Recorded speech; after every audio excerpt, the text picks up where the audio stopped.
So I'm going to show you guys something I built a little bit ago, but I never actually made a video on.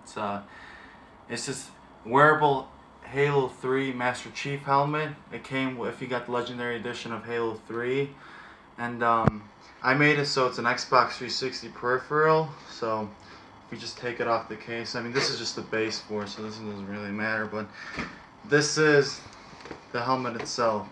You know, it's completely gutted inside, and so it's actually wearable. I can't put it on my head and game with it. So it has a 4.3-inch LCD in the front. It's a 480 by 320 native screen resolution.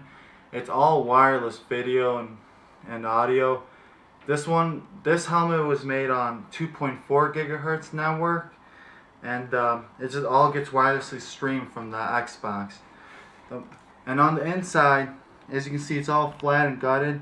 This is where the real engineering of it was, making everything fit pretty much in all the little crevices around here.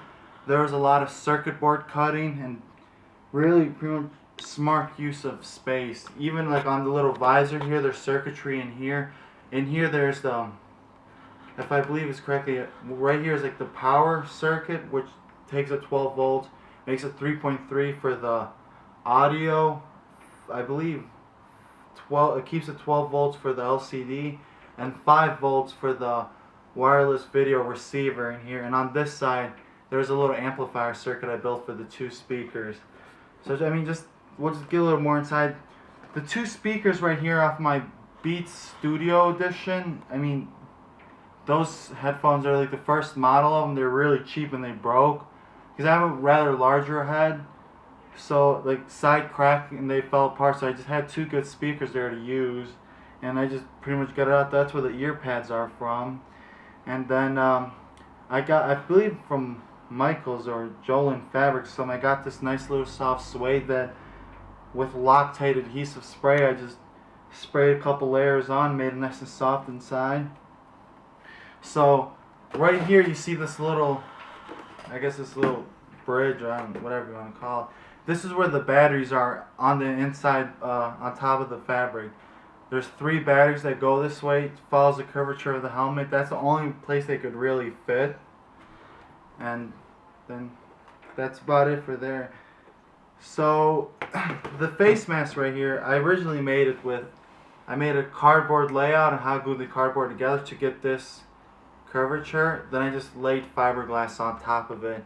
Took the fiberglass off of the cardboard and then glued the fiberglass back together to get it like this.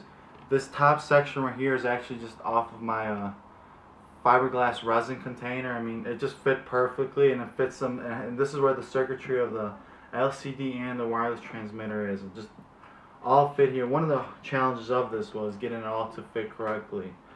One thing I'll do better next time on this though, when I took the coaxial cable for the antenna, this is just a little representation of it. So it's a coaxial cable. What I did was, it's called pigtailing, and for a EMC standpoint, where I took the shield and just soldered onto like one bunch into like one little wire, then soldered the wire into it. So this way it had a lot of interference. So towards the edges of the screen, I start seeing, you can see some of the noise that it's picking up basically from my wireless router, because my wireless router works off 2.4 gigahertz also. So that's something I'd work on better. I'd try to get a coaxial adapter where the whole surrounding would be shielded so it won't have that interference. But that's just for that'll be for another build one day. So that's just a little bit on the helmet. Thank you.